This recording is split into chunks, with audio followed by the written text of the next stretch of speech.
Welcome to the Baste Records livecast. I'm your host, Matthew Azrieli. Today I'm joined by an incredible guy, Seneca Scott. He's a community organizer in Oakland, California. I met him pretty recently, although I won't say where. But Seneca, such a pleasure to have you on the pod. Thank you, Matthew. Pleased to be here. Let's jump into it. Yeah, so tell us a little bit about your history in Oakland, how you got involved in organizing, and then how you turned over to the dark side. What happened? Well, you know, interesting phrasing. I think we're on the light side, but You know what I'm saying? Yeah. Well, listen, the side oh, I mean, if of if you were to ask the people yeah. here, although California's flipping, look at those electorate maps. I was born and raised in Cleveland, Ohio. I come from a family with a legacy of civil rights, um, and working class family. Very a heavy emphasis on education, like the old school black families used to be. I don't know if people know this. If you're not black, you may not know this, or if you don't have black friends. But the tradition of Southern black migrants is very, very conservative. Um, just think about it. It centers around church and faith and family and community and self-determination. And so you boil all that down, it doesn't seem like the values of today's left very much at all. Um, and so I'm hearing impaired. I work with glasses and stuff. That's an important part of my character arc because I grew to not like bullies. And one of the things that drove me throughout my adult life was to make sure that people didn't get bullied. And I was an athlete. I went and played sports for at least the first part of college before I got hurt at Cornell University. I played football and ran track, did both in high school. I actually had ROTC my first year. Oh, nice. I was hiding my hearing impairment. I went to basics the summer prior at Great Lakes for Navy and everything. So I went to boot camp and not very many people who get ROTC do basics. I wanted to do that because my plan was to be a combat officer. I didn't want the enlisted guys like just some college kid, and I was like, no, I went to basics and boot camp and all of that shit. Well, they found out I was lying and kicked me out, but I got a year for free, so it's all good. I got a medical discharge, but to this day, I still have lots of friends um, who are veterans, and I'm a member of a nonprofit called Guardian Grange, which is veteran power, mental health and medicine work and psychedelics for mostly tier 1, 2, 3 special ops. Like a lot of actually, it's founded by a former Navy SEAL, Mark Mester Delafleur, and so I still train with a lot of those guys and shoot and run drills and stuff like that, even though I was never technically in the military. So that's a little bit of my background. I got out of cop. Got a question? Yeah, actually. So, I mean, psychedelics in the military, I mean, particularly MDMA, has been shown to be pretty effective in treating PTSD. What do you think about that new frontier of medicine? Oh man, I don't have PTSD unless you talk about Oakland politics, which is bloody enough. But all I can say is what they say, and they find it incredibly healing. I think one of the issues of why, if you watch the Sean Ryan show and other platforms where you're starting to see a lot of these former operators turn into sort of like, I want to say hippies. They're still more than able and willing to do the job if they believe in it, but they're having a reflective moment of what the heck were we doing over there? Who were we fighting for? And the things that you do when you're fighting asymmetrically are very dark and disturbing. And so you have that on your conscience. Imagine having on your conscience that you poisoned a supply for an entire village and children died so that you could install a warlord of your choice. And Really? then you lose friends, and then you look back 15 years later when you're safe and sound at home, and the conditions of those people hasn't improved at all. How would you feel knowing that you did those things? I mean, that's just like one story of countless. of things that we do in war. War is hell. So I think is helpful. I'm not a psychedelic expert. I do know that many of them typically use a lot of them. MDMA is probably the least frequent that I hear, but a lot of them use the one with the tree stuff, the abacan, and all types of like. I'm not a big they Psilocybin, yeah, the yeah, mushrooms. all of them. They do that a lot. That's a big one, which was kind of like entry level psychedelics, mushrooms and stuff like that. Although they can be incredibly strong, and you can have a profound experience. I once a year. I mean, I haven't done it in a few years, but typically once a year, I would go and do a heroic dose of shrooms and just kind of be that would be my psychotherapy for the year, and I would sort of do a thorough audit of myself and my conduct and how much I was pleased with myself and my conduct. And you're forced to be honest with that when you're in that space. And, it's not a heal all, obviously. Otherwise, everybody who did any psychedelics would be walking around totally fine, and there are lots of wackadoos Right. who are stoned on those things. So, They're one-shotted, right? They call it being one-shotted by I never heard of that one. What's uh, that mean? so that's from a tweet by a Twitter account called Landshark, where essentially he talks about very normal people who are part of the managerial class, and then essentially they do LSD or they do some similar kind of psychedelic, say ayahuasca, and then they quit their jobs. Yeah, exactly. They leave their longtime romantic partners and they become, I don't know, clowns in a circus somewhere, and you never hear from them ever again. So they essentially get I've one seen a few shot. of those. And you know what? Maybe it's better off for them that way. Um, You make a I good won't say point. it's not. If they're having happy, fulfilling lives, it's their life. As long as they didn't hurt anyone, like leave children or people who depended on them, Yeah. Well, no harm, no foul. well, that's what happened with. They say that's what happened with Luigi, right? This United Healthcare killer, right? That Oh, he, that's why he went crazy and yeah, cut the shoes. supposedly, Yeah, that was a weird one that people would like. You know, you can ignore what people do. You can judge it, but to ignore it and understand and not understand it is to your own detriment. And I think that that's a good. Let me get back to my hits. Anyway, for those who were for the pause, I came to Oakland. I came to California to work for unions. I did that through most of my 20s and the first half of my 30s.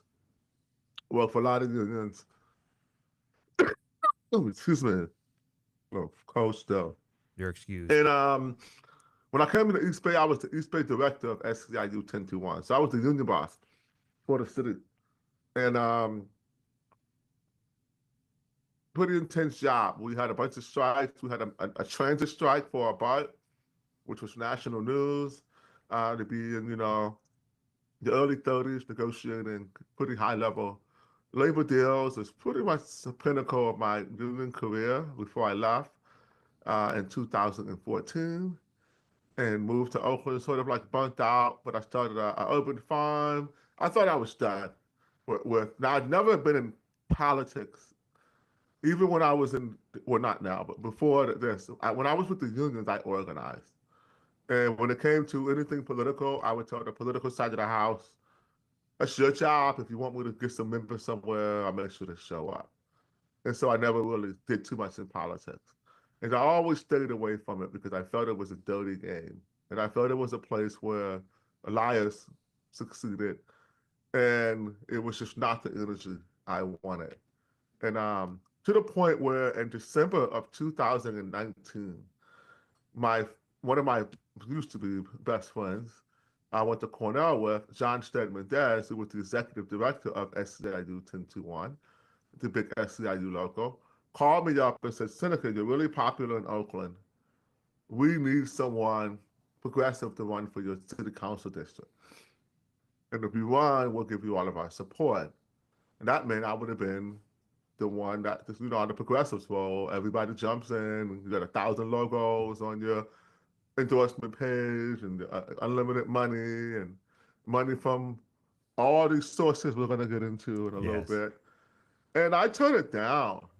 Um, I was going through something in December 2019 we can get into later, but in April of 2018, I had a vision, sort of an out of body experience where I went to sleep, woke up a day later, and had experienced a week in a grid down scenario that was pretty much the most realistic dream, if you want to call it that, I've ever had. And I was a total normie. Matter of fact, if you would have put anything, I know this is kind of all over the place, but it will make sense if you listen. If you would have put any one point as the catalyst, it would be that vision. Because after that, I was like, okay, what just happened? That was real. I called my mom. What was This the was like, that vision? was real. So I was sitting at a cafe in downtown Oakland, in old Oakland, for those of you who are familiar. And I'm sitting with a friend of mine, and we're talking like we always do. We meet often for lunch, and then everything just shut down. And so this is how accurate. Let me tell you. This is why it it was a mind fuck for me. And like when I tell you the rabbit hole I went down to for the next couple of years of how I was ended up being justified, um, it was great. So this is a music show, so I want to put some music on for you, and we're gonna have a good time today. And I'm gonna give you the rundown. We'll try to get out of here in less than an hour or so because I can go on all fucking day. So the cars stopped, our phones stopped, everything stopped except for a few like people who drive around on like the motorbikes or the dirt bikes. There's a couple, because always people on dirt bikes in Oakland, the kids like to ride them around. So the dirt bikes were going, a couple old cars were going, but all the cars just stopped in the middle of the street. And our phones didn't work. My Apple Watch didn't work. I couldn't pay for the food. We had to like, get our cash together.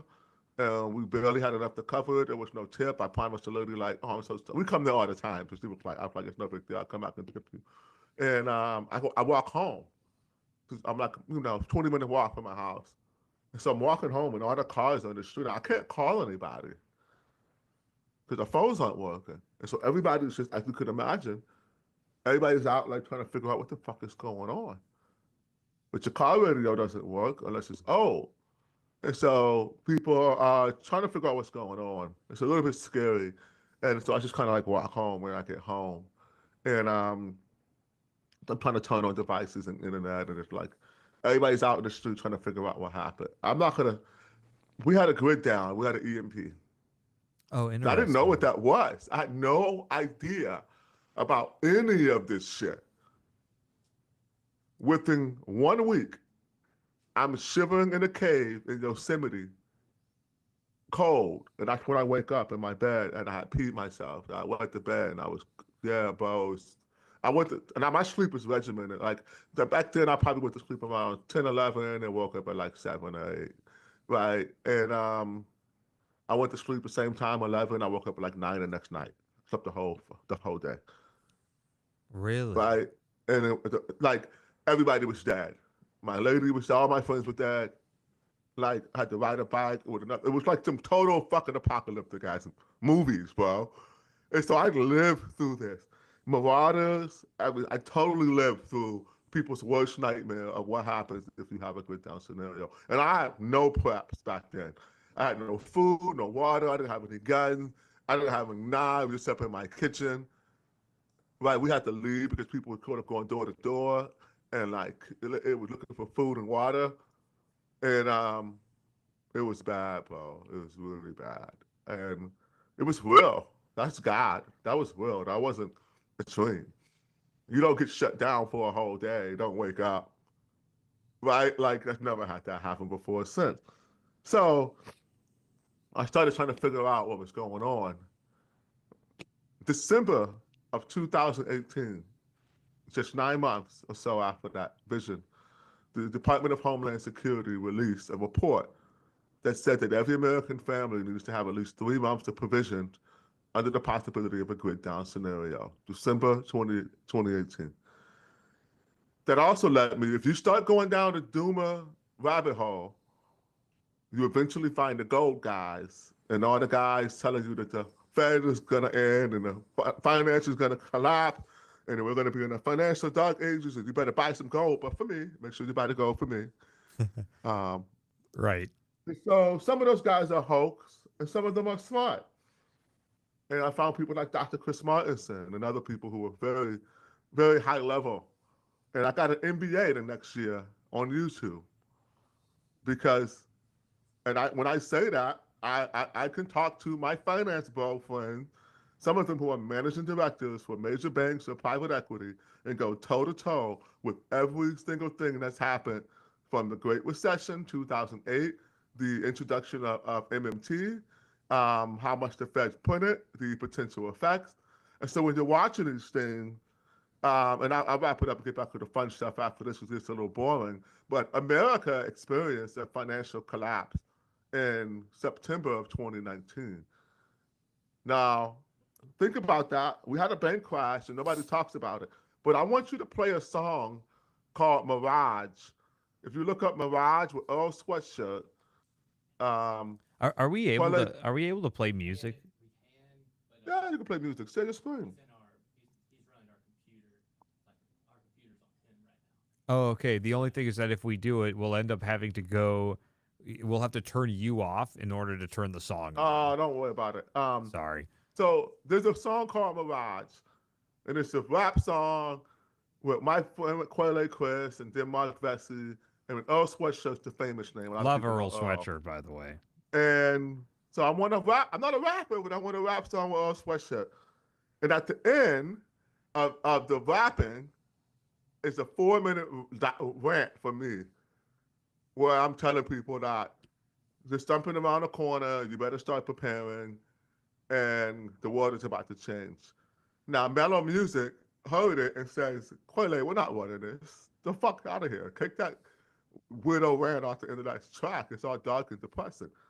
And Earl is like, I'm not going to be on a track with that rant that brings the song together. The song is called Mirage. And the album comes out July of 2020. What happened in March? COVID hit. So they ran it. It was I totally predicted it. Anyway, Nice. not COVID, but like something is like about to happen that is going to fundamentally change the way that we live our lives and see ourselves and our government. And which brings us back to the current story. So when did I get the dark side? You know what? Forgive me It for was calling it one. that because No, here's what happened. Here's how I got canceled. Because everybody loved me in Oakland, and my policies were progressive, real progressive, not like the fake grifty progressive, but policies intended to make progress for the working class. Because the affluent are fine. They have revenue producing assets. They make more money than their cost of living. They're able to save every month. They're putting away generational wealth. The children are educated in private schools. Their trajectory is upward, and the trajectory of the working class is downward. And so I focus my advocacy on people who need the most help. And that all tracks with progressives until you start saying things that are outside of their perfect circle. You know, you got to be a really perfect circle to be a progressive. So it all started when I was running for mayor, and I'm like, you know what? I'm not going to hold back this time. I'm not going to win anyway. I'm just going to go all in. And not be as calculated when I ran for city council because I wasn't going to win that anyway, and I should have went all in. I'm walking through First Friday, like art walk. I open, you know, a lot of cities have like a First Friday art walk. And freaking Billboard Chris is there. You know Billboard Chris is? Yeah, I know Bill. He's Canadian, by the way. That's right. What's that a booth? So I'm not a big fan of Billboard Chris once I learned more about him. But he is brave. So I saw what he was talking about, and I was like, man, what is that sign? He was like, talking about trans stuff. And I was like, I don't really know what you're talking about, but this ain't the place for it. Right. That's how I approach him. This is not the place for that. You're making people uncomfortable. You shouldn't be here. So I'm carrying him, Billboard Chris, like, hey, bro, this ain't the time or place. This is Oakland. We don't do that anti-gay shit here. I've always been an ally. I've had festivals that were known as places for the trans and gay community to come. They weren't trans or gay parties, but our parties were so open and welcoming and fun. And the vibes were so good that they found that those were, and my partners were trans and queer. And we combined a regular festival in our community garden with that queer party festival, a party literally made for fucking gay people. So I'm thinking like, I'm not thinking like, what? I can say what I want. You should know that I support your community. You should know that, Sure. right? Like it should be no question in your mind. And not only that, you're telling Billboard Chris to leave, like get out of here. What are you doing? I did. I told him to leave. He says, "Well, no, let's talk about it." And I was like, "Okay, what is this?" He's like, "You don't know what it is?" I'm like, "I have no idea what you're talking about. All I know is that people should be whoever the fuck they want to be. Somebody who says they're fucking gay or total or whatever, it doesn't harm me. What do I care?" He said, "Actually, that's not true. These drugs that children are taking are the same drugs they use to chemically castrate people in prison." So he starts going through like the real shit, and I'm fascinated. I'm like, "What? No." He's like, "Yeah." I'm looking at my phone. I'm fact checking him, and I'm like, "Yo, this is real. This is dark. Children cannot make an informed medical consent on a permanent decision." I thought this was all about adults making decisions for themselves. He's like, "No, I'm all here about the kids. I don't care what adults do. My entire thing is about protecting the children." And so I was like, "You know what, man? Rock on, bro. I support you." And then my dumb ass takes a photo with him. Me, some other black dude, and his son, we're all like, "Yeah, what up with Billboard Chris?" With the billboards around our neck. I don't believe in gender ideology or whatever the heck. I didn't get cancer right away. This is what's funny. My community came to me and said, "Seneca, maybe you're ignorant to what that is, but that was harmful and hurtful for us to see you with that man." And I said, "Well, I wouldn't want to hurt my friends. I'm sorry. But let's talk about the content of it." And they didn't want to. And so I dropped it. This was in June. Right. I filed for mayor in September or August. We had our first, maybe August or September, late summer, deep summer, we had the first forum. We don't have debates, but the first mayoral forum. What year was this? 2022. Got it. At Laney College. There were 10 candidates for mayor. There were only 7 or so invited to the forum. Half of them were incumbents. And I destroyed that forum, bro. And I mean, when I tell you, like, I was absolutely dominating the stage, I was ready for it. Right? I knew that these forums were poppycock, and I was going to debate, and I was going to push the envelope. The news that night, 3 different major news stations all said the same thing. "Did anyone stand out in this debate last night?" "Oh, no, it was kind of boring, but there was one guy, that Seneca Scott guy.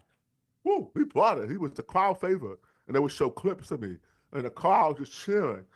The next morning I wake up, hit piece about gun charges I got for defending my garden, that I ended up beating and getting my firearm returned. That happened the previous year. No one ever run any news stories. I'm not an elected official. I'm just a regular guy running for mayor with no money. One debate performance or forum performance that threatens the establishment, and for the next 2 weeks, I saw nonstop hit pieces in the media, obviously coordinated. Everything I'd ever, everything. And it was a coordinated smear attack, and that's when I realized these people absolutely are terrified of any accountability. Now, as I said before, I don't like bullies. So unlike most people, when you bully me, I don't go away. I get crazy. Like 2 things that drive me crazy. Somebody owing me some fucking money, and somebody's trying to bully me. I can't stand that shit. I can't stand a deadbeat who has the ability to pay. I'm not talking about somebody who fell on hard times. I'm compassionate. But I can't stand a deadbeat, and I cannot stand a bully. And our bullies are deadbeats because they don't pay rent out here either, but that's a joke. Yeah, so, yeah. Because of the tenancy laws, right? Started a war. I also was present. It's so much. I could be here for 5 hours telling the Oakland war story. But our Oakland mayor, who's currently being indicted, facing 95 years for corruption from the FBI, she didn't file her paperwork on time.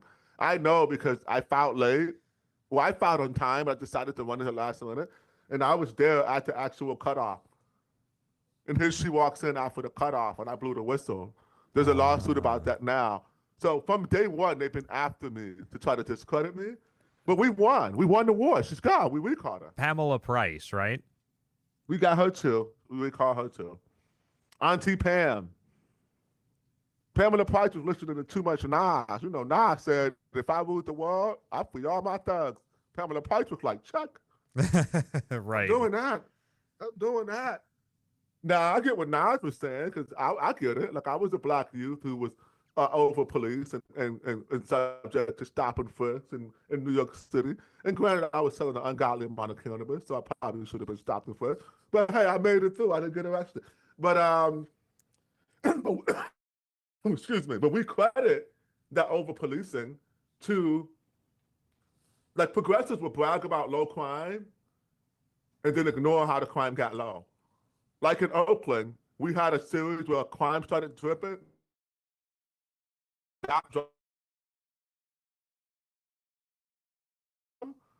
Not back in freezing.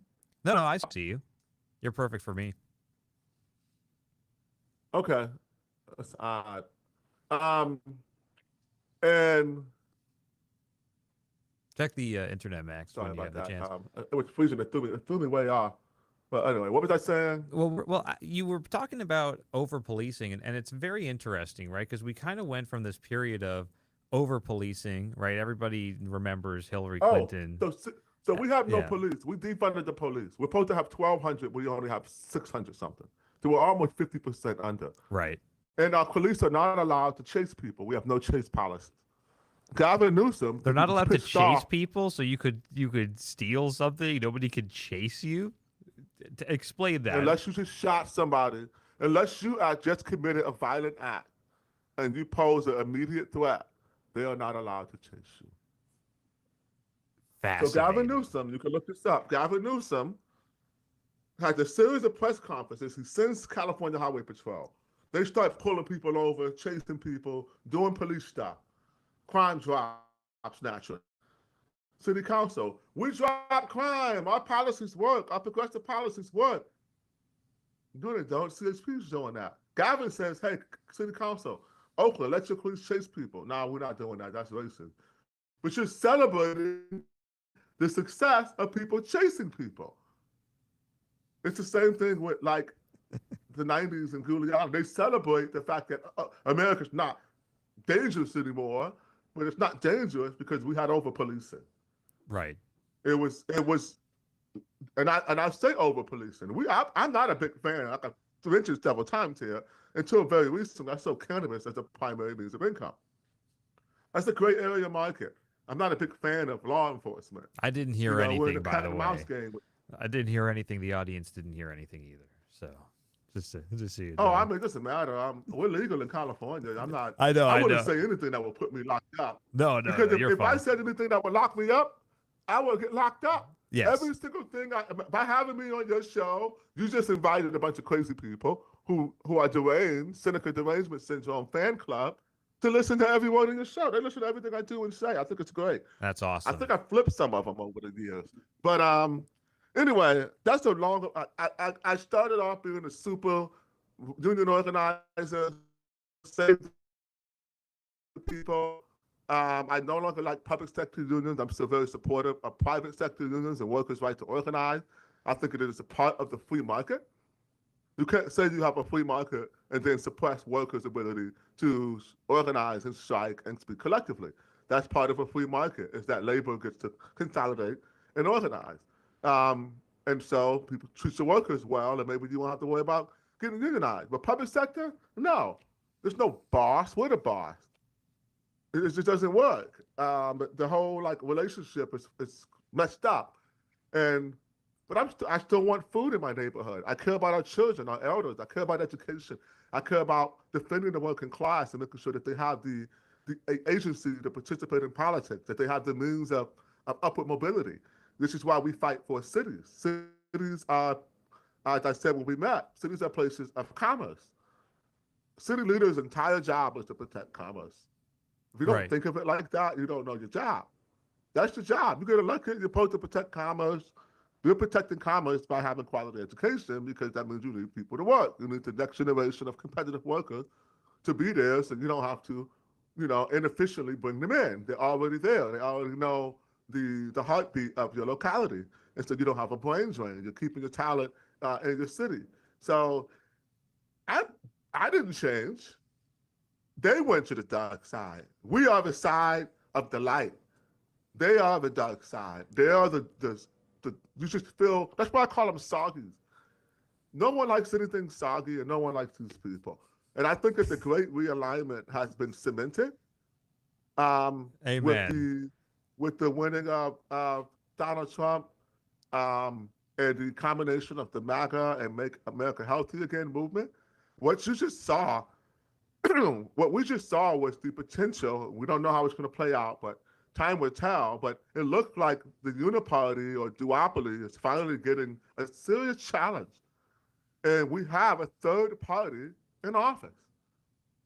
Finally. This isn't the Republican Party of even 10 years ago. Dick Cheney and Bush and all those people who ran that party, they're at odds with MAGA.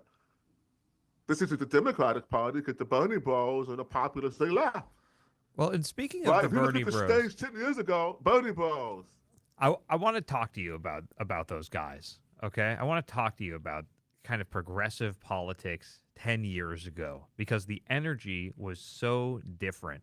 There was a lot of energy behind Bernie Sanders, and everybody always attacks the right for the grifting problem. Okay, and admittedly, it's there. All right, admittedly, with the gold stuff, it could be a little bit much. But on the left, Halliburton. oh, sorry.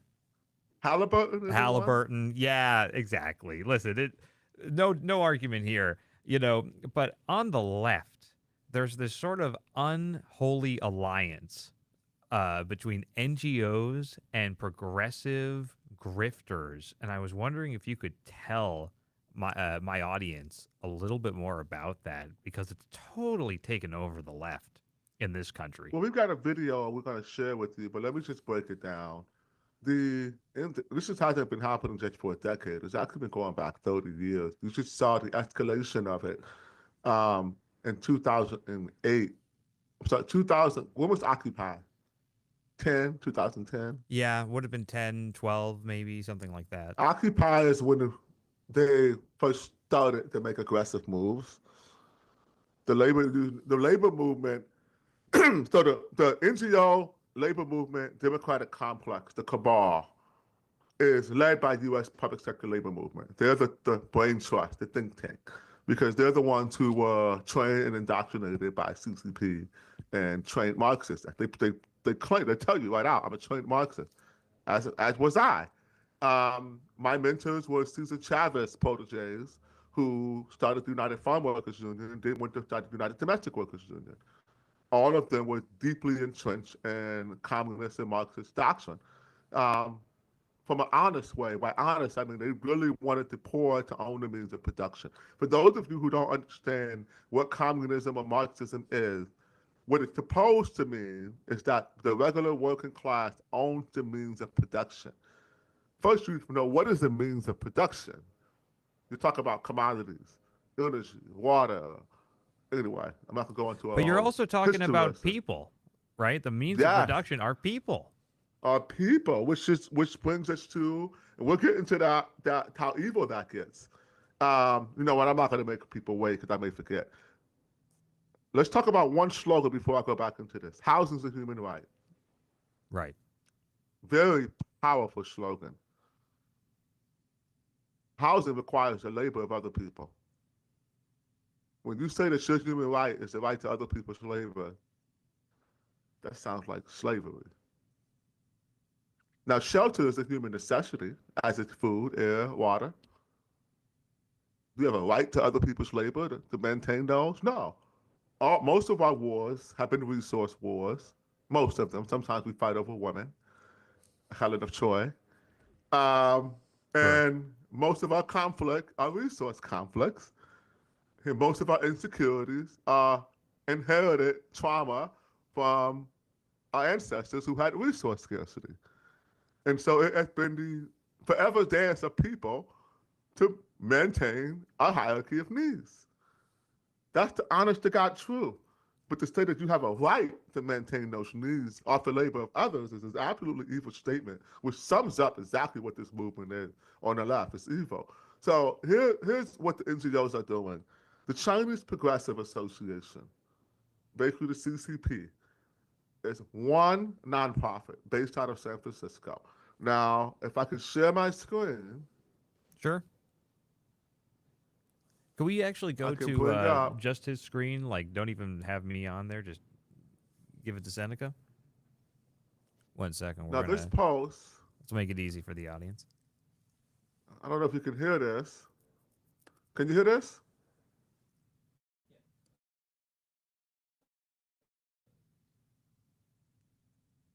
No, we can't.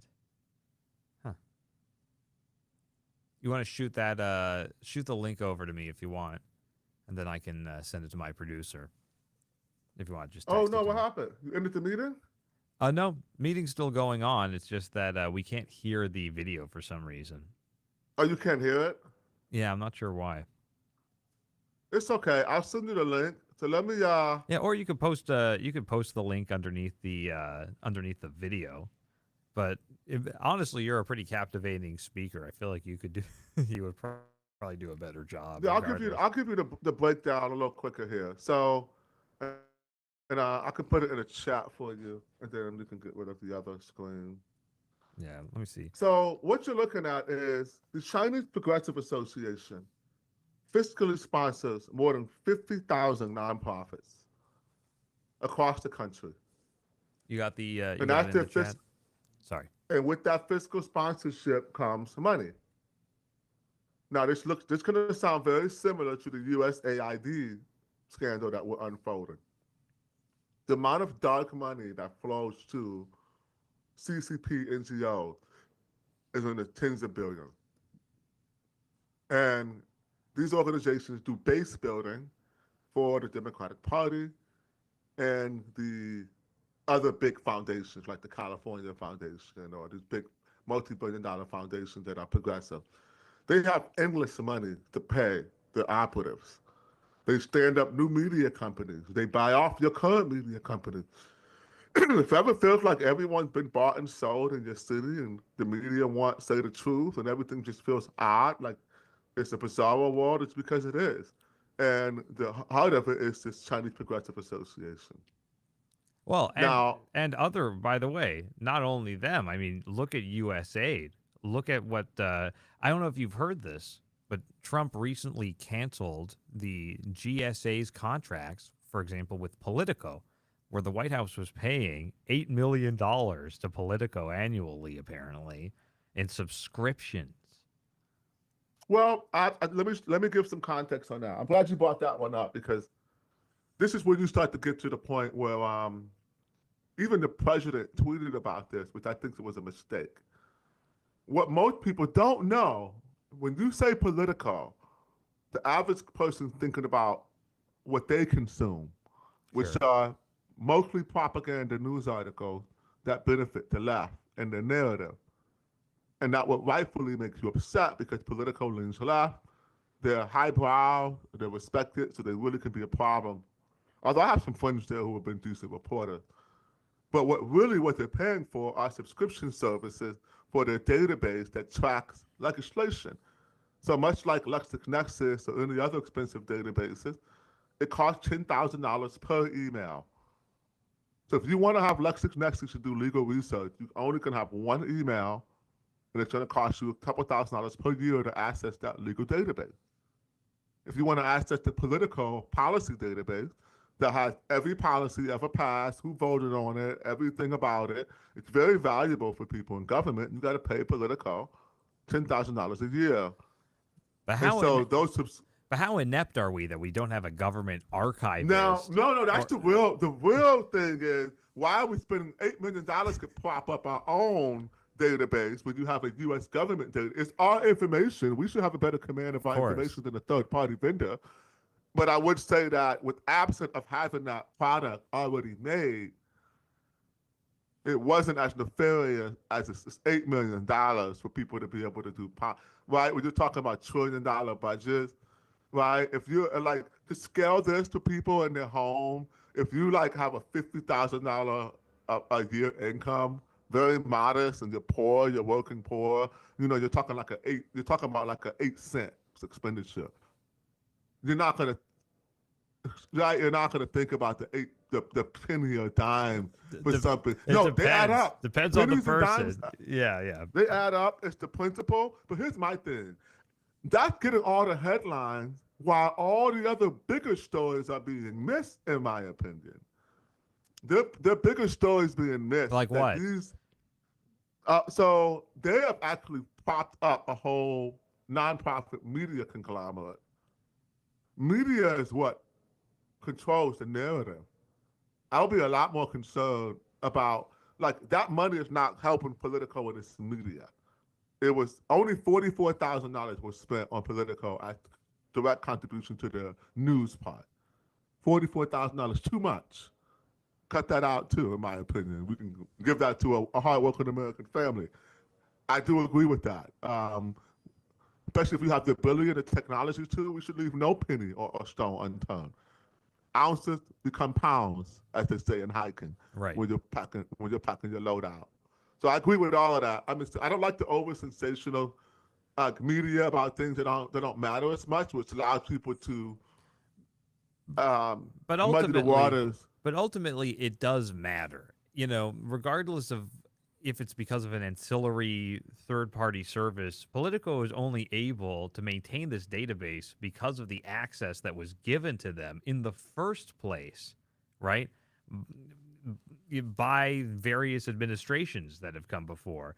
If Politico hadn't been given unfettered access to DC by insiders, they never would have been able to have built this this neat little platform, this neat little database. So I understand what you're saying, but at the same time, it's not necessarily true that it isn't a big story, because you're talking about an archivist who should probably be paid like $120,000 a year. Like, you should just have a single digital archivist who is capable of loading. You should be able to just hit Control F. You know what I'm saying? On a piece of legislation. Have a built-in. We have the ability in our government to build our own database. So to your point, they're very comfortable with that relationship because it keeps them in their pocket. Exactly. That's the real thing. It's a quid pro quo. Politico's in the pocket. The quid pro. It's pay for play. Yes. And as a result, they'll never do anything that's damaging to that regime, no matter how true it is. They won't report on it, and it affects the ability to report out. I have a big problem with the media, which is why I make my own media, and I'm looking to make more and start our own news shows here in Oakland. We're raising money to start Oakland Unfiltered. I've done Gotham Oakland, which is my own political variety show, a little more zany. Sometimes I'll be having a plate carrier, a whole kit on, and stuff for my nonprofit wars episode, or sock puppets made of our elected officials who are puppets, so I can mock them in effigy. It's not very serious, but it's very serious. That would be pretty funny if you had like a children's show, like a children's sock puppet show. That would be great. It's not. I bring them out sometimes, but it's not like the main part of the show. I didn't have enough money to do what I really wanted to do. So I kind of like, when I can afford to, I hire a sock puppet actor, and then I'll interview the puppet. So I have a professional actor like Sesame Street, and those episodes are hilarious. Listen, when you look at what USAID provides funding for, what I'm saying. Bring us the sock puppet political commentary show. That's what I want money to get spent on. That's I think that we need some USAID. That's right. That's right, man. Give it to us to buy some puppets with. Real good puppet, right? So it's disgusting, though. Here's that rant, that black guy, I forgot his name, that's got like 30 million views at this point on this rant. Yes, I remember. I know who you're talking about. I don't know his name. We follow each other. He's from Baltimore. Forget his name, but Isaiah maybe or something like that. Oh, yes, but, sure. Like, that guy's favorite. That's what an Elon retweet would do. But his rant was unscripted. It was just all from the heart. And what he said was true. These people are never going to win another election again It's so unless true. they unless they not this group. But here's the fear that people don't get. The pendulum swings aggressively during times of societal collapse. Just like when the financial markets are in a flux, the swings are dramatic. You have a record high stock, record low drops, record high gains, record low drop, when it's just swinging back and forth. Sure. That instability suggests potential collapse. And the same way that people were, and this is why I really appreciate Steve Bannon's commentary and his dedication to populism, real populism. Steve Bannon had an interview the other day, New York Times, I Yes, believe with it was. I think with Ross Douthat. I don't know if I'm pronouncing Ross's last name And right. did you hear what he said about cutting military spending before entitlements? Yeah, that's an interesting suggestion. Yes, sure. And he cautioned people about cheering for cutting all these entitlements for the working class because you have a bone to pick with the woke. Why not cutting these things that are more important, like military spending and things? He said to save the entitlements for life For sure. because he's a real populist. He really cares about the working Well, the class. classic Republican policy that they kept proposing, which was always suicidal, which Trump did away with, was to tax and reduce greatly Social Security, which is a crazy policy. Never going to happen. No, I don't know why they said it. So they will have something to talk They about were in their talking about meetings. it all the time, like in the 80s and the 90s and the 2000s, and yeah, I'm not. Look, here's my belief. I'm a post partisan. I don't go left to right. I go up down. Either you have integrity and solutions or you don't. MAGA is a post partisan movement. Now I'm yes, not MAGA. I'm my own thing, team neighbor. If I were to start a political party, but I do appreciate that they are, for all intents and purposes, a third party, especially when you combine them with Robert F. Kennedy's movement, which sure. pushed him over the edge for the election. Um, but yeah, the what that guy's rant and what he was getting at, and what I think is the moment right now that we need to realize is that actually Trump is draining the swamp. Yes.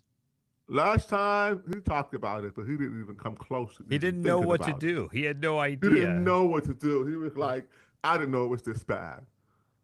Right. I'm here, I'm looking at it, I'm getting caught up, and now 4 years is gone before I even blink, and I didn't even know it was that bad. And then he had 4 years to sit and think about it. And I think that was you never would think that someone who's already that old, who's accomplished so much, isn't done with the hero journey character arc. Right. But he wasn't. He had to go, like Zoolander had to go back to the coal mines. Trump had to go back to the Mar-a-Lago, eat shit, get charged, drugged in court, 4 years of being tormented Very and well. Listen, smeared. if by the way, they also made him run again, right? I mean, they tried to put him in prison. They gave him no choice but to come back into the White House. So these people wrote their own demise. Sing Tayo caused her own recall, Oakland's mayor. All they had to do was leave me alone. I wasn't interested in recalling the mayor. They just kept fucking with me. But Yeah. by the way, that's kind of the story of USAID, of all of these grant systems. There was just a point where progressives became so toxic. Let's say in 2014, they started targeting every single competent person, every single competent, charismatic person who could actually effectuate any degree of change, right? Um, People went after you. In my opinion, even the Me Too scandals way back Tulsi when. Gabbard. Yeah, Tulsi Gabbard. And it's always different things, always random different things, right? That's why Barry Weiss had this very famous clip where she goes after Tulsi Gabbard and calls her an Assad toady, which doesn't even make any sense. But it shows you. But she couldn't define Toady. Well, I guess sycophant is what she meant, but it doesn't even make sense because, it's like Seneca, you and I know Hawaiians. We all know Samoans living in Hawaii. They're uniquely predisposed to love Bashar al Assad. They love how he was an eye doctor. And so it's a common, it's a cultural mishmash, you see. But no, obviously, Weiss was fabricating that. It's a big problem, actually, among progressives who get ostracized. They bring that energy onto the right or whatever MAGA is or whatever this thing that we're involved is. And they bring this witch hunt energy where they just make up lies about each other. Thank God we don't tolerate it for now, but I'm worried that eventually it's going to end up It is. consuming. It's what happens when people. It's the malignant narcissist personality type, Sure. and the number one defense mechanism is to scapegoat. They have to have a scapegoat to take this to project their sins onto. But the thing is, they started assuming that any competent person was evil. And so all of the competent people, it doesn't, you could talk about national scale, you could talk about local organizers such as yourself. You know, you were actually charismatic, capable of affecting change, talking about real housing reform and regulation. You were something interesting you brought up before was how we suffered from over policing. And then the solution to that was just to pretend that we don't see any crime at all, right? If we pretend that there is no crime, then guess what? I can't report it on my statistics, right? I can't report it, No. Yeah, right?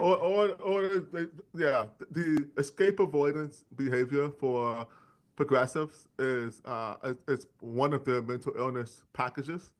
They've got a few. Escape avoidance is one of them. They will not acknowledge or even they'll ignore anything that doesn't fit their narrative. Like the radical left of progressives um, protesting about USAID. They'll find and cherry pick the few places where people are being potentially harmed by having its funding cut in foreign countries. Now, you could argue whether we have a responsibility Sure. to that country or not, but the point is that people are being hurt. There are people who needed that stuff who aren't going to get it now because we're cutting everything out and putting a pause on things. Not that we won't resume those payments in the near future, but for the time being, we're conducting an audit and freezing everything. And they'll just go all in on those and ignore everything else that's happening to about that. So it's kind of infuriating, and Well, it makes you Reuters is look at them like you saying don't live in reality.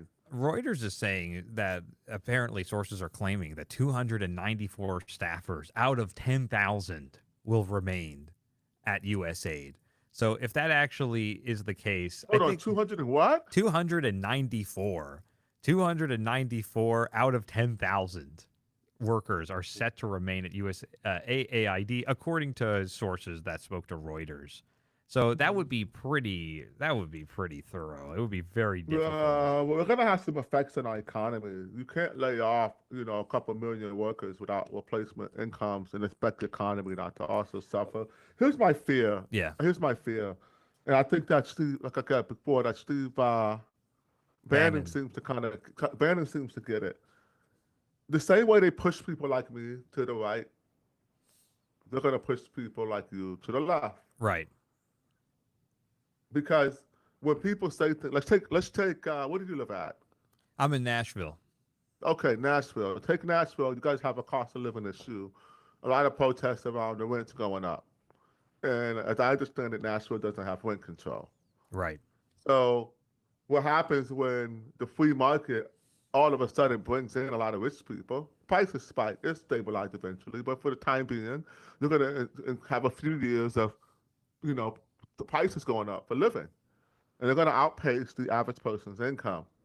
When you have people who have been Republicans or right their whole life, who've lived a lifestyle their whole life, now they can afford the lifestyle, and the people who are disrupting it are people who are from the left, bringing in cultures and things that are unfamiliar or things that you don't necessarily like, and you protest and say, "Hey, I can't pay my rent. Something's wrong," and someone says, "You sound like a commie." Maybe you How are. long is that? How long is that going to happen before that person says, "Maybe I am"? Right.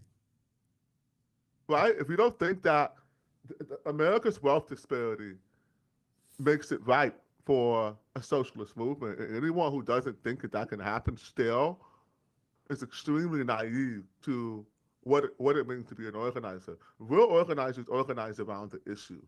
The average American family has significant issues. They cannot afford to live the lifestyle that they're accustomed to. Now, could people go back to cooking and communal stuff and eating rice and beans? And And there's all potlucks. types of there's things that we could do, but it's not our current lifestyle. And so when people have to change their lifestyle in order to provide basic necessities, they're going to start to look closer at the government. And if the people in the government are telling them that their concerns are not valid, they're going to go another way. As a professional organizer, I can tell you right now, if I decided tomorrow to be a commie and I had some rich person pay my fee, I could come in your city and flip your shit commie. No fucking problem. I'm an organizer. And I know it sounds pompous and arrogant, but that's how scary it is to know that you're playing a game of werewolf and no one else knows that you're playing a game of werewolf. So if you can break down what the werewolf game is for the audience, I can take a pause so people know what it is. But if you're the only one aware that you're playing the game, you can do incredible amounts of damage pretty quick. And I know exactly what rhetoric to use. I would co-opt MAGA rhetoric, Oh and then I yeah. would point out I would point out the hypocrisy amongst the MAGA ranks and a bunch of techno, the techno feudalists. And I would borrow a page from Joe Cocken and the return of, what is it, the rise of neo feudalism or something like Yeah, that. techno feudalism. Well, yeah, just while Seneca's out, we have a great friend of the pod who I'd love to bring on, who's a war room guy named Joe Allen, who's really kind of coined this term, techno feudalism. And there have been some really big protests, particularly against Musk. Oh, who is that? That book, The Neo Coming of Neo feudalism. Feudalism by Joe Cocken. Great guy, really smart guy. Very good book.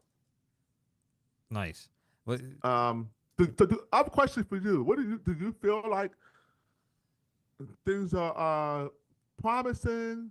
Are we in a flux? Are you optimistic, or do you think that it's, although we're moving like a ball in a china shop, these things will have unintended consequences in the near future that will hurt America? Where you at with the first month or so of Trump?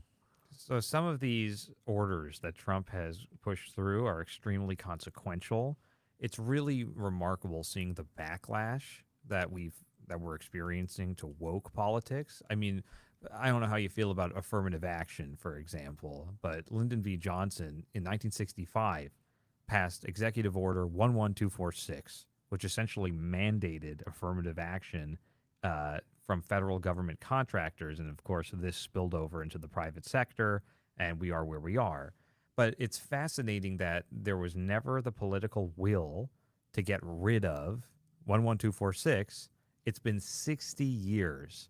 So I think that, look, you look at the way that we've attempted to handle these problems, and for some reason, we always overcorrect.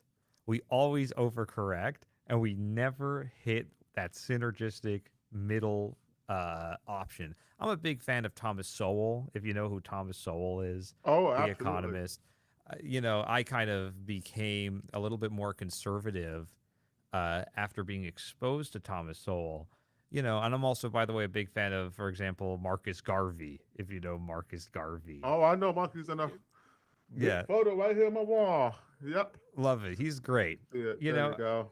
I like to describe myself, and, this will get clipped to no end, but I like to describe myself, I guess, as a Zionist, right? So I believe in self determination.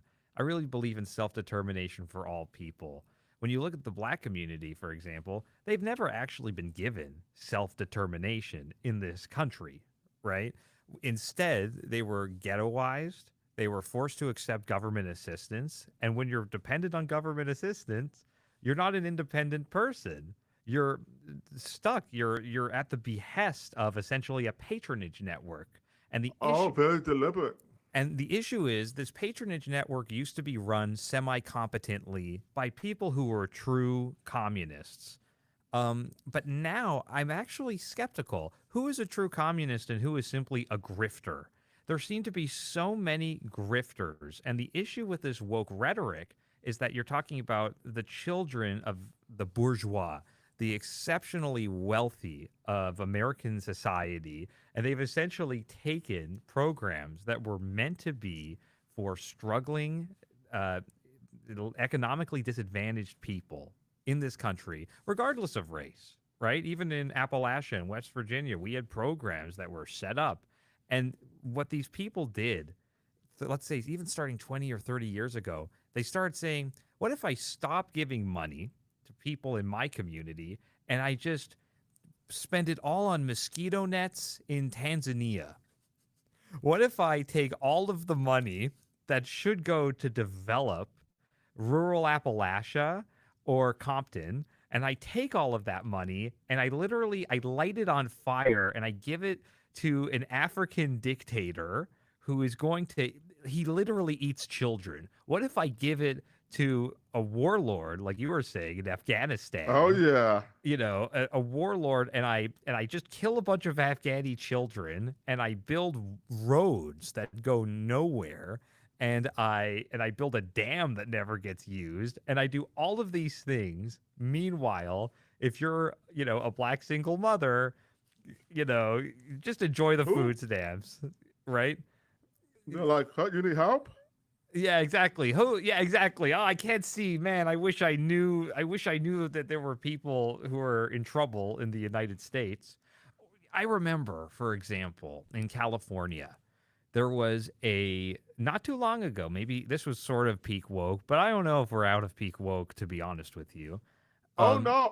Yeah, we're out of peak woke. The trans insanity is done. That was peak woke. I don't. It's not, dude. It's not actually done. If you go to Blue Sky, if you talk to these people, they Oh don't no, think that's they've an done echo. anything wrong. That's an echo. That's 1/3 of the country is crazy.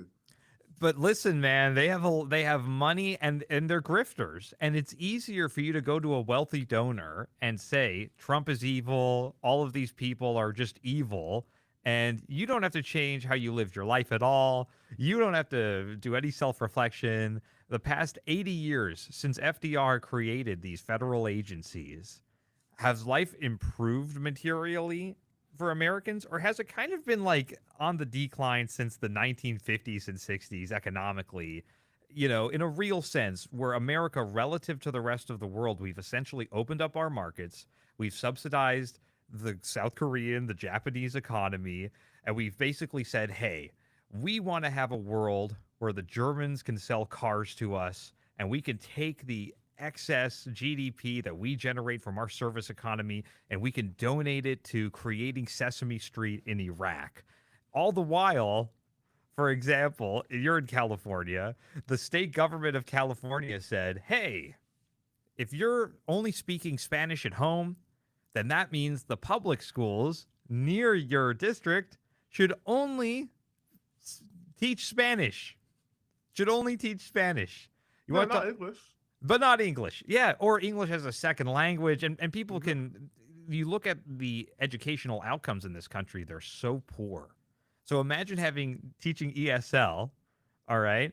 And look, the Democratic Party, to some extent, has always been the party of segregation, right? Whether it's racial segregation, class segregation, Class. or Mm-hmm. linguistic segregation, even. And if you can't speak English in this country, you're going to have a very hard time making money, moving Yeah, around. you're stuck. Your employment level is capped. You have a ceiling. You're screwed, Yeah, you're basically. screwed. You're Unless screwed. unless you start out your own business in an enclave, which very few people can do. Well, What you just yeah. described, have you read any Dickens?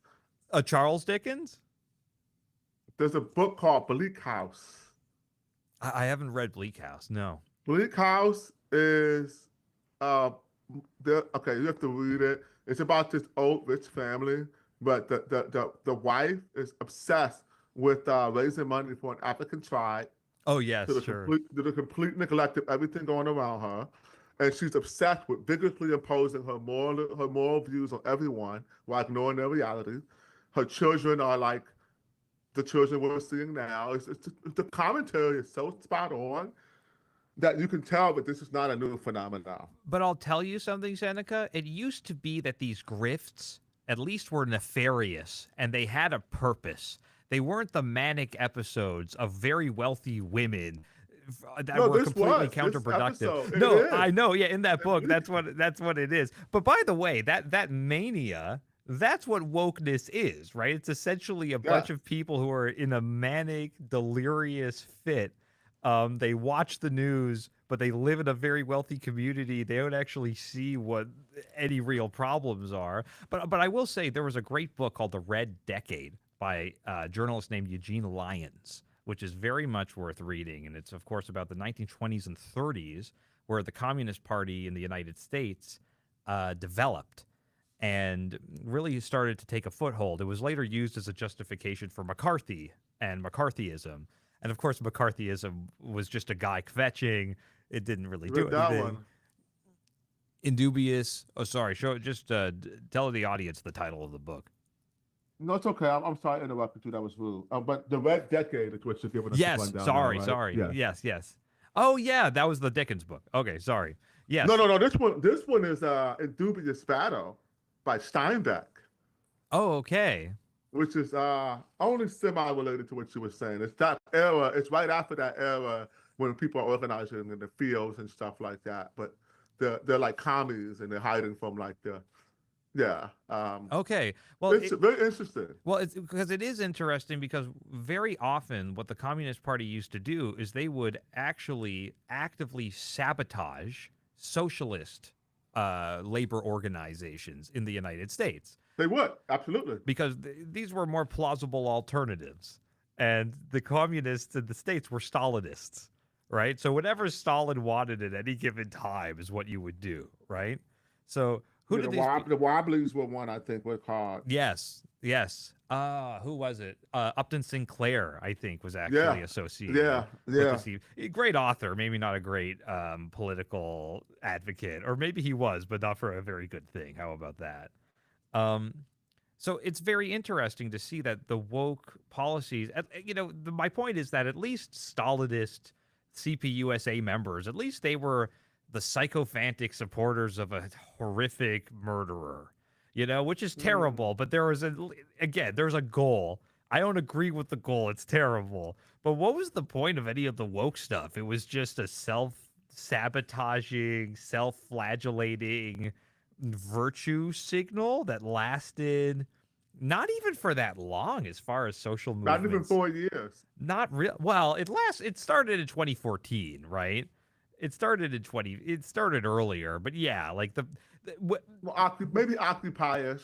2012, yeah. Well, I'll tell you. Listen, the point when it's going after Seneca Scott is probably the point where it's going too far, right? Like if you're going after, somebody who's related to, through marriage, but you're still related to Martin Luther King, somebody who's a community organizer, somebody who's actually a progressive their entire life, and they're organizing on behalf of labor with the state government. When you're going after that guy, I really don't understand because, and by the way, your story is interesting too, because you're attacked on both sides. So you're attacked for this Billboard Chris thing, but you're also attacked for owning a firearm, right? Oh yeah. And the people attacking you, they love the Black Panthers, right? But they're also probably those people going after you are people who would have supported the anti-Black Panther crackdowns in the 70s. Like these are the over-policing types who go after black men just because they have like a firearm in their home. Yeah, like these guys on my wall, they got guns. Right. Yes, exactly. No, they love celebrating them in Oakland. The hypocrisy here is comical. Like when they would point pictures of me with guns in their smear Seneca campaigns, they would go to my gun Instagram. Tubman Ops, where I have a bunch of pictures of me and guns and stuff, because I teach people how to shoot, and they would put all these pictures of me holding my big ass gun. I just put the pictures of the Black Panthers up. Like, oh, meaning these guys? Then they shut up and go away. They realize, like, oh yeah, like, what's the difference? You're claiming that these issues still persist. You're still cosplaying as revolutionaries while saying that these issues still exist. But then how come you can't do the same thing the Panthers Because what you're supposed to do, Seneca, is you're not supposed to really be a revolutionary. You're supposed to go out with your hands out, asking for money from some random NGO or some random network, that is somehow associated either with USAID or with the Chinese Communist Party, or even just like some rich guy who frankly shouldn't be, even nothing against people donating to causes, and they should, but you can't really call yourself a sort of socialist progressive cause and be completely beholden to a few wealthy people. It's a big contradiction. It's a big, obviously. well, a lot of our money has come from wealthy people too. And I ask rich people for money all the time. Um, it's been very humbling leaving a industry, even though the industry was gray market, I was able to always make a good living in cannabis. And it was a trade. It's an agricultural product. It had to be grown. It had to be shipped. There's logistics involved, and me providing value to that industry was able to pay my bill. Sure. When I left there, I'm at the mercy of the donor class now because there is no money to pay for organizing from the working class. They have no disposable income. And so it's very humbling to be put in the boat when now I'm out here doing the very same thing, not so I can live lavishly, but so that we can find organizing and actually, stand up organizations against this cabal that is extremely well funded with dark money from, well, hopefully no more from USAID, but we can't cut off the CCP's money. The only reason I have to push back though is because yes, maybe listen, you could a cabal is different when it's a cabal of stupid people, right? When it's a cabal of really dumb, incompetent people, it's no longer it's a cabal. It's like Dumb and Dumber, right? It's like what would you call that if there were like 50 people from? I think that don't get caught. Let me tell you, nah, man, that's the people you see. Those are the useful idiots, or useful if I'm not trying to be mean to people. I don't like to be judgmental. I could be an idiot for all I know. But those are the useful. The operators above them are incredibly intelligent. I know these people. They train me. These aren't dumb people. They absolutely know what they're doing. But why are they also seemingly beholden to an activist class that is pushing extremely unpopular policies? Like, for example, I hate to talk about this because it gets so much airtime relative to its significance as an issue. But the transgender issue, particularly when it comes to children, right? No, it's an important one. It's an important one. No, I totally agree that it's important.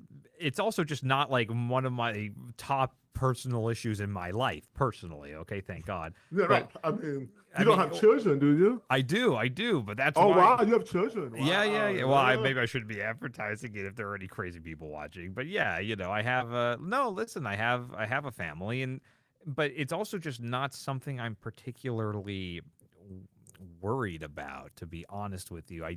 But again, if you go to religious schools, if you have your own sort of social technology, like you just have to be aware that there are always people who are trying to mess with you and your family, right? Like, I'm Jewish, right?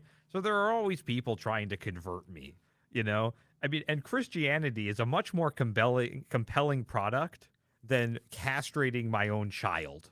You know what I'm saying? Like, it's a much better product. The product where I get to go to heaven, my kids get to go to heaven, we're redeemed, etc. It's much better than like paying for a pharmaceutical company to castrate my child, and then I have to put him on testosterone. I mean, with no promise of the afterlife. Yeah, and there's not even an afterlife. There's not. I don't get 40 virgins at least. I get nothing material out of this, and my child just suffers forever. I don't know. It's just not a good product. They've got to go back to the table. Good product. They've got to go back. Yeah. Sorry. Upton Sinclair, you mentioned him earlier. I think that's the answer to your question. Upton Sinclair is a great quote. Do not. It's hard for a man to see something when his salary depends on him not seeing it. Right. That's it. Most of these people are rewarded with good pay and social status. Maybe that's the argument against cutting off this funding, right? Because all of a sudden they're going to have to think of real policies, actual policies that working people support and need, and then they're just going to go back. They're going to become a major party again, and it'll be all over. See what I'm saying? That's what I'm getting at. If you let the radical left have a one-sided conversation about the needs of the working class, it's a recipe for disaster. You said something earlier that I wanted to. We're a little past now, and I don't know if we have a lot of time. It's okay. I would. Okay, because I got another like 45 minutes. Yeah, I could talk to you for forever. I don't mind. All right, so good. That's Friday here. I have to go to the studio and make more content. But you pointed out that there's been very few times where Black people had periods of self-determination in this country. Actually, I categorically push back on that with two time periods.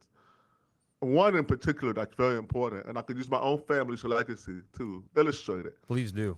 The period from Reconstruction until the end of the 1920s, black people were popping. We were getting Congress people elected. We were having millionaires. That's like billionaires nowadays, right? Like we were getting wealth.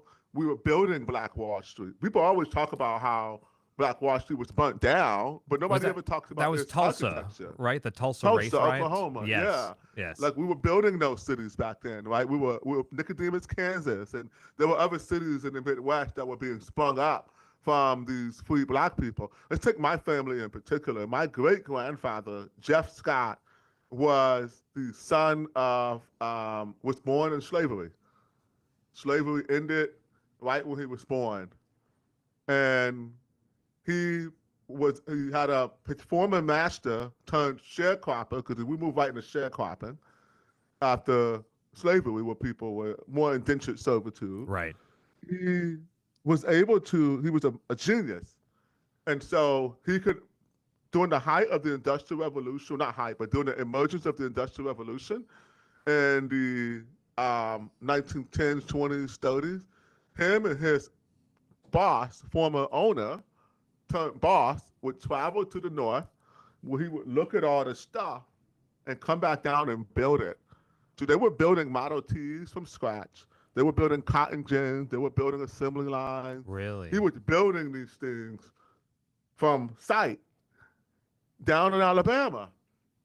And his family went from owning 10,000 acres to 40,000, I'm sorry, from 10,000 acres to 80,000 acres. Timber. A lot of money in Alabama. And so he died. And my great-grandfather got half of his estate. Wow. 40,000 acres in my family's legacy. Now, his 4 white sons had to split 40,000 acres, which caused a beef that went on so bad that my grandfather and others eventually had to abandon this property because of the bloodshed. They were like killing, it was a war. And so once they were forced out, they still owned it, but they weren't able to keep it, and it got illegally logged of timber for decades. Oh, but that's a whole other story. Was it taken over from adverse possession? They took it over like we just gonna kill everything. Like yeah. Like think about it. Like from like Coretta's father, my grandfather. My grandfather's stories. I came to Cleveland and poor. I was poor. I didn't have that much money. I came to Cleveland. I only had 50,000 cash. I'm like, whoa, what? What year? 50s? No, you had $250,000 in your pocket when you pulled up, buying power, buying houses and shit. You weren't poor, but for their family, they're rich. Right? Coretta's family on half the town Martin lived in. That's why she kept her name. Right. She ain't Coretta King and Scott King. Like, you married into the rich family. And so the reason I tell that story, not because I'm incredibly proud of my legacy, which I am. You should be. Because there is a time period where black people were incredibly self-determined. And it didn't matter. Like, Garvey was on a trip back in that time period. Right? Like, people were doing whatever they wanted to do. Racism in the white man notwithstanding, I don't care, do that shit over there. So, right? You said there were 2 periods of self-determination, right? So immediately following the one abolition. is right after and then the next one was the 1950s. So like take my neighborhood I live in now, another personal example. I live in West Oakland, which used to be called the Harlem of the West Coast. All of these big, majestic Victorians, these are beautiful homes. They were owned by black people who were the first black middle class in America because they were the poor men, they were working in the shipyard. And so the U.S. labor movement during the 1950s, also and the Great Migration to cities, created an enormous amount of generational wealth for black people, which is why their children were able to be Martin Luther King and Coretta Scott King, to be educated, because their parents actually had multiple homes and investment property. My grandfather had at least 6 or 7 homes in Cleveland. That was the average black family back then. That's a great point. You make a very good point. We had periods of that. That's why I get so upset. And then, you know what? I'll add one more. I'm going to add one more. Although you would be right to say you're wrong, and I am wrong, but I'm also right. Culturally, we were self-determined in the 90s. Culturally. Sure. Well, to an extent. Yeah, I understand. It was like a renaissance of like we had our own shit. We weren't trying to be mainstream. We had our own world, and it was incredibly vibrant and popular, and it actually ended up being the mainstream pop culture for the whole world from the stuff that we made in the 90s. Still Black is. culture of the 90s started dominating global music and art culture, fashion, and all of that. And so there were glimpses of time, but we're not a self-determined people anymore. Most of us have been hijacked by the woke mind virus. I'm very happy to see some of us getting free. And we're not going to the right. Some of people are turning MAGA. I don't. People can diss me all they want. I don't consider MAGA the right. I know too many centrists. I look up in the States, I see AFK and Tulsi. I see 10 years ago people who were on the Democratic side. Right. Did they change who they were and their values? Or did the country move and push them to stand and believe something? If you stand for something and you believe something, you stand for something and you believe what you believe, regardless of the external stimuli of society. Like the Bible and God says, be in the world, not of the world.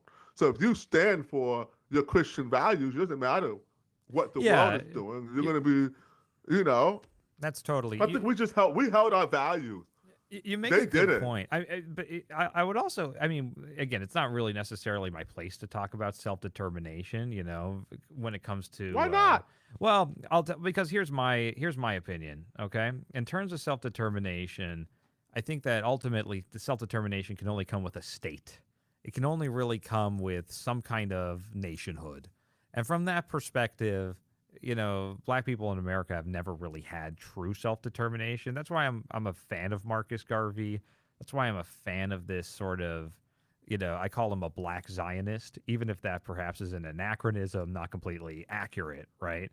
I really like your point about sort of MLK coming out of a kind of a bourgeois black consciousness in the 50s, right? Like you had to have wealth to build out Martin Luther King Jr. But by the same token, you know, this is why I sort of, you can say I'm on the right, or you could say I'm MAGA, or you could say I don't think the MAGA thing necessarily applies to me either, totally. I mean, I'm very much a supporter of Donald Trump. But what I'm really against was this Great Society project that LBJ put together that, in my opinion, weaponized social welfare programs that essentially sought to instill a sense of helplessness in the black community all over again. You know, I mean, I think about Cicero. I'm sure you're aware of the Cicero race riot that happened when a black family was just trying to move into a friggin' apartment, and nobody in Cicero, Illinois, nobody was having it. And that's a deeply sad story. Or I think about Tulsa getting burned down, right? And what could have been. But it also reminds me of when Jews lived in the Pale of Settlement in Eastern Europe, and we would always have these pogroms. We would always have violence, and you know, it was never ending. But at the same time, I can't help but wonder if LBJ's policy of learned helplessness was even more damaging, because, I mean, imagine a Polish noble in the 1700s said, you know, you Jews, you don't have to manage my estate anymore. You don't have to do any of this intellectual labor anymore. In exchange, all you're going to have to do, you just hang out there. We're going to just take Polish tax money and we're going to funnel it towards you. Some mead. We'll give you some mead. Yeah, exactly. It would have been a very different story, a very sad story. And you sort of have to have a degree of struggle in your life. You have to have a degree of struggle. You have to be able to overcome that, you know. I mean, but again, I do sort of mourn the loss of what could have been in this country, because I do too. But the story's not over. Try at it. Although they're going to have another shot at it. And what you're seeing with AOC, you can look. Do not, as much as people like to laugh, when I see AOC and the theater kids and the wokes and the performative altruists and how ridiculous they look, I always like to remind myself that's Zelensky. Yes, to an extent, yes. Look what he did. Fucked up all of Ukraine. Well, this is my most left-wing take, by the way. Maybe I shouldn't even admit to this, but like, I don't know. Listen, a lot of other guys, we've tried to install a lot of dictators, autocrats, whatever you want to call it. Okay, I don't even know if I would go so far as to call Zelensky that, even though he hasn't had elections, whatever, and he probably should have. I'm sure he would have won. So there was, anyway, it was just a Probably pointless. would have won, but he still stopped a bunch of them. Yeah, exactly. Exactly. So, in my opinion, they still should have had elections. But that notwithstanding, there are a lot of world leaders historically who, if they were in Zelensky's shoes, they would have run away. They would have left as soon as Russia started invading Ukraine. They never would have stuck around. And throughout this conflict, it's a terrible conflict. And I think I blame an American lack of leadership under Joe Biden, first and foremost, for that. Absolutely. Listen, they had, believe it or not, Israeli diplomats who were, and actually, I think Naftali Bennett was the guy speaking to Zelensky and to Putin. They were very close, from my understanding, to reaching some kind of an arrangement, and something broke down. But nevertheless, I have to say that I do admire the national spirit of Ukraine that is arising as a result of this war. I hate that the war had to happen for that to happen, Is it but over? it's not over. It's not over. And that's my understanding. And by the way, my opinion is that Trump he wants peace. He's not pro Putin. There are lots of people on the right on Twitter right now who don't like either of us, right? They don't like Jews or they don't like black people. They don't like Zelensky. They're not to say that they're wrong because of just, I'm not going to do that woke nonsense. But I will say that Trump is not a fan of Putin, and Trump does not want this Russia hoax, this Gate hoax that was all the rage in 2016 and 2018. He doesn't want any of these people to be proven right. So he has every incentive to support Zelensky, to support Ukraine, and to tell Russia to go to hell. So this is my most left wing take, but I do have to say that Zelensky, for all of his problems, despite the fact that Ukraine should have maybe had some elections in the middle of the war, which would have been costly to administer, but whatever. We still had wars during World War II. We still had them, right? Um, Look, at the end of the day, you have to give big kudos to the guy and to the country for standing up to a much bigger power and single-handedly, in my opinion, defending Europe. And I can't keep going on. I'll get canceled by Oh, go the for it. right. I mean, I'm a big it's fan. just the I just Ukraine am. update section.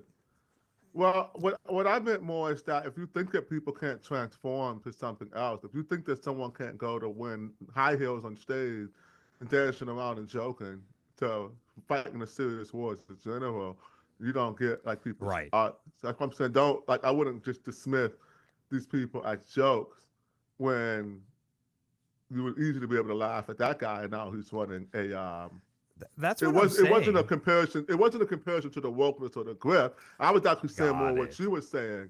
That be careful. These people could arise to be very powerful people Yes. who are Okay. doing different, You make who a are doing great different point. things that you may have thought.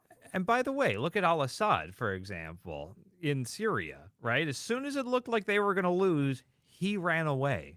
In the first months of the Ukraine conflict, it seemed like Russia was unstoppable, especially the first few weeks. But Zelensky held his ground, and listen, they've had a lot of success. I mean, not bad for a TV comedian, not bad. I don't even know if he was particularly funny, but man, he listen, this is my left wing. This is my left wing take. I love Zelensky. I'm not gonna lie. Well, he's a professional. I mean, those are the kind of personality types that end up running things because they're creatives. This is from being in politics for even this 4 years, and what I already little I know about history, creatives run the world. Sure. Totally. That's it. People who can like think about an alternative reality and then create it, and use art and sensory modalities and communication skills to convince people. If the meaning of communication is the response you receive, creative minds are much better at getting that response. And um, that's all I was getting at more. It wasn't more like be careful of a theater kid. Be careful of a theater kid. They can turn into warlords. Right. Okay? Don't dismiss them as joke. And like you may have laughed at this guy, but now he's running the country and he's Right. fighting the war. So I don't really have a take on. I don't know enough about the conflict. I'm a not a pacifist, but I'm anti-war. Yeah. Right? Sure. I don't want war. I don't think that. I think that we've evolved enough where we don't need to do these things anymore. And there's an we can have an abundant mentality with our current level of technology. 100 years ago, I totally get it. I Yeah. totally get it. You run out of water, you run out of fuel, you didn't get food. I get it. There's no reason for this now. We have enough. We have enough for all of us. We have enough. We have enough technology to feed and clothe and shelter everyone. And now, do you deserve it by birthright? No. But if we're going to be an advanced society and pride ourselves on that, then we should pride ourselves on being an advanced society, And being and right? having peace and not choosing war. Yeah, I Yeah, agree. like Although, you but know, again, this is my question, right? Because if Putin isn't interested in peace, there's nothing we can really do, right? But he's not interested in peace. In power, he wants power. yes, exactly. Yes, this is the issue, you know. But at the same time, when people are anti-Putin, they also go too far, right? It's this overcorrecting thing. Like, what does beating Putin even mean? What does Ukraine own Kiev to the Urals? You know, like, what does it I mean? don't even It's know. I think of impossible. it. I don't. I'm too ignorant to all of those things to have an Right. educated opinion. So, from my very uneducated and ignorant opinion, it's all about China. Oh, interesting. Sure. It's like a proxy It's conflict in your opinion. Yeah, China wants to rule the world, and they probably will eventually. I'm skeptical. I'm skeptical, you know. Maybe I'm too much of a demography guy, but they're just not having enough kids. They've overreported their own population by like 20, Yeah, 30 that, that, million that means that, people. that that that should worry you. Well, yeah, You know cuz why? well, they're going to act out, right? Because their shelf life Yeah. is only another decade or so with a fighting army. That's right. That's right. So that's the concern. That concerns me more than anything because it ushers in a different timeline where they may miss their window to exert world dominance. Um, the extent that the CCP has been running fifth generation warfare in America and in Western countries, I think it's not talked about enough. And you sort of get the tinfoil hat stuff. Like I would like not talk about it too much on my platform, even though I knew that the Chinese Progressive Association was pretty much bankrolling the entire nonprofit industrial complex for the woke shit in the country with dark money. And none of these investigative reporters seem to ever figure it out. You know, they find everybody else's money and stuff like that. And then the fact that they 75% of our generic drugs come Right. from them. You know, I'm not worried about the debt. I think people there's an old saying: if you owe somebody $1 million, they own you. But if you owe somebody $1 billion, you own them. Sure, yeah, sure. I think that's true here. Like we don't pay it, what you gonna do about it, Right. right? So I'm not worried about the debt. I'm worried about what do we get from them to maintain our lives, right? And also we have like America right now. I know too many special op guys who do asymmetrical warfare in other countries.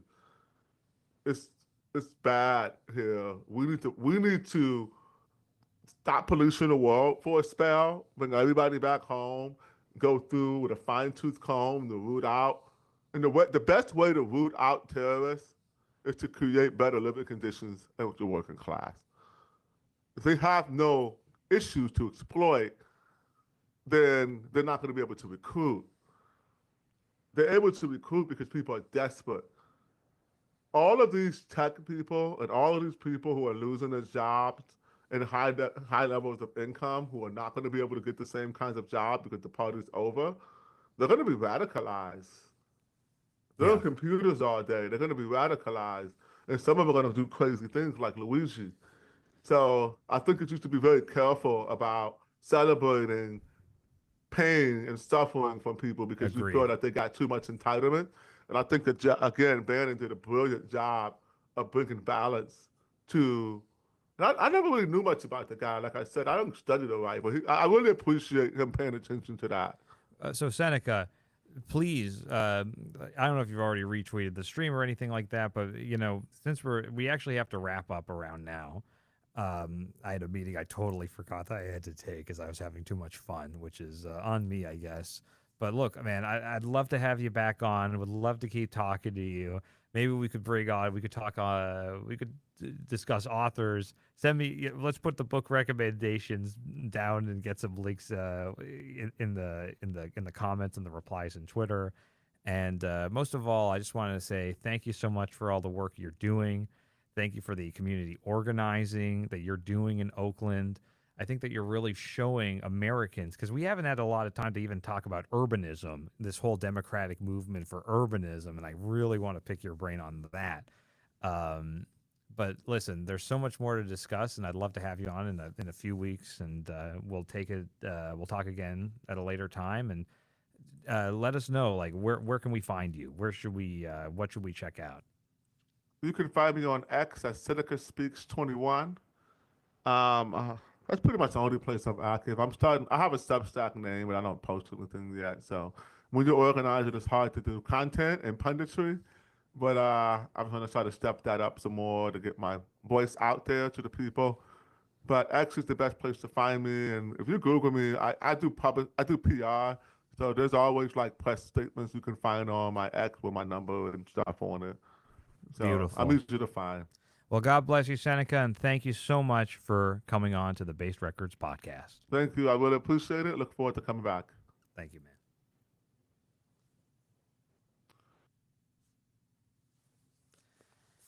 man. Nice.